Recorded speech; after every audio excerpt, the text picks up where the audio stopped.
অসমৰ পৰা অবৈধ বাংলাদেশী মৌলবাদীক উৎখাত আৰু অসম চুক্তি ৰূপায়ণেৰে অবৈধ বিদেশী প্ৰব্ৰজন সমস্যা সমাধানৰ দাবীত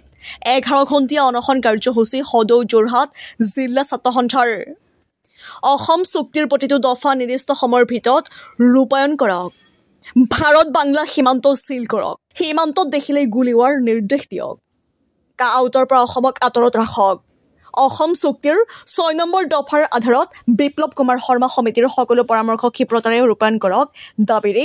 যোৰহাট জিলা আয়ুক্ত কাৰ্যালয়ৰ সন্মুখত এই অনশন কাৰ্যসূচী সদৌ যোৰহাট জিলা ছাত্ৰ সন্থাৰ যোৰহাটৰ পৰা ধ্ৰুৱজ্যোতি পাচনিৰ ৰিপৰ্ট এএন লাইভ অসম ছাত্ৰ সন্থাৰ আহ্বানত আজি সমগ্ৰ অসমতে প্ৰত্যেকখন জিলাৰ সদৰত প্ৰতিবাদী কাৰ্যসূচী গ্ৰহণ কৰা হৈছে আৰু প্ৰতিবাদী কাৰ্যসূচী গ্ৰহণ কৰাৰ উদ্দেশ্য হৈছে অসমৰ পৰা অবৈধ বিদেশী আৰু অবৈধ মৌলবাদী উৎখাত কৰাৰ দাবীৰে আৰু অসম চুক্তি সম্পূৰ্ণৰূপে কাৰ্যকৰী কৰাৰ কাৰণে আমি দাবী জনাইছোঁ আৰু অসম চুক্তি কাৰ্যকৰী কৰি অসমৰ পৰা বিদেশী সম্পূৰ্ণৰূপে বিতৰণ কৰিব লাগে অবৈধ বিদেশী বিতৰণ কৰিব লাগে আমি দাবী জনাইছোঁ সমান্তৰালকৈ ভাৰত বাংলাদেশৰ সীমান্ত সম্পূৰ্ণৰূপে সিল কৰাৰ আমি দাবী জনাইছোঁ বাংলাদেশ আৰু ভাৰতৰ সীমান্তত যিসকল বিদেশী অনুপ্ৰৱেশকাৰী আছে যিসকলক হেনাই দেখাৰ লগে লগে গুলীৱাৰ নিৰ্দেশ দিব লাগে আমি চৰকাৰলৈ দাবী জনাইছোঁ আৰু এই প্ৰতিবাদস্থলীৰ পৰা এটা কথা ক'ব বিচাৰিছোঁ বৰ্তমানৰ চৰকাৰখনে উচ্ছেদৰ নামত বৰ্তমানৰ মুখ্যমন্ত্ৰীগৰাকীয়ে নিজকে গোপীনাথ বৰদলৈ দেৱৰ লগত তেখেতৰ নিচিনা ব্যক্তিৰ লগত নিজকে তুলনা কৰিবলৈ গৈছে আৰু কিন্তু আন এফালে অবৈধ অমুছলমান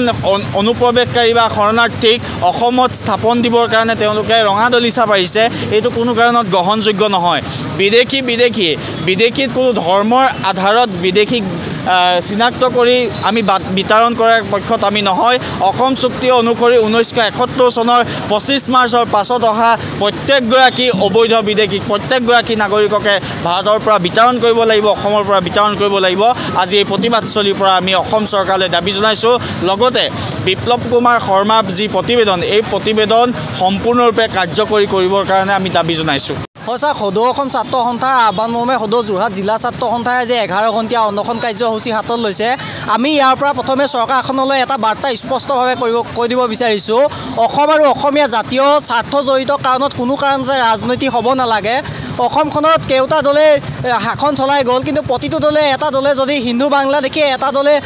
মুছলমান বাংলাদেশী কয় আমি এটা কথা স্পষ্ট কৰি দিছোঁ বাংলাদেশী সি হিন্দুৱে হওক মুছলমানেই হওক সেই বাংলাদেশীসমূহ অসমৰ পৰা পুলিয়ে পোখাই উচ্ছেদ হ'ব লাগিব ইয়াৰ পৰা বিতৰণ কৰিব লাগিব আৰু অসম চুক্তি 40 বছৰ হৈ গৈছে অসম চুক্তিখনকে 40 বছৰলৈকে আজিলৈকে অসমত অসম চুক্তিৰ মান্যতা দিব নোৱাৰাটো অসম চৰকাৰখনৰ কাৰণে লজ্জাৰ বিষয় হ'ব লাগে আৰু ইয়াৰ পৰিপ্ৰেক্ষিতত কালি মুখ্যমন্ত্ৰীগৰাকীয়ে এষাৰ কথা কৈছে যে কাখনৰ ইছ্যুটো এটা নন ইছ্যু হৈ আছে আমি মুখ্যমন্ত্ৰীগৰাকীয়ে প্ৰতিবাদস্থলীৰ পৰা তেখেতৰ ভাষাৰে ক'ব বিচাৰিছোঁ নন ইছ্যু বিষয় এটা যদি ইছ্যু হৈ আছে তেনে ক্ষেত্ৰত সেই নন ইছ্যু নাইকিয়া কৰিবৰ কাৰণে নাগৰিকত্ব সংশোধনী আইনখন তেওঁ বাতিল কৰি অসমৰ ৰাইজক আশ্বস্ত কৰিব লাগে আৰু অসমত যিদৰে তেওঁ কৈ আছে যে অসমত বাংলাদেশী বা বাহিৰৰ মানুহে আবেদন কৰা নাই সেই কথাটো ইয়াৰ জৰিয়তে প্ৰতিপন্ন হ'ব যে অসমত যদি বাহিৰৰ মানুহে আবেদনে কৰা নাই নন ইছ্যু বিষয়টো তেওঁৰ ভাষাৰে পুনৰবাৰ কৈছোঁ নন ইছ্যু বিষয়টো নাইকিয়া কৰিবৰ কাৰণে নাগৰিকত্ব সংশোধনী বিধেয়কখন বাতিল কৰিব লাগে অসম চুক্তিৰ যি 6 নং দফা এয়া আখৰে আখৰে পালন কৰিব লাগে বিপ্লৱ আমাৰ প্ৰতিবেদনখন সম্পূৰ্ণৰূপে আখৰে যিকোনো খবৰ আৰু বিজ্ঞাপনৰ বাবে যোগাযোগ কৰক 7896121996 লগতে 7002537271 আৰু 9854011916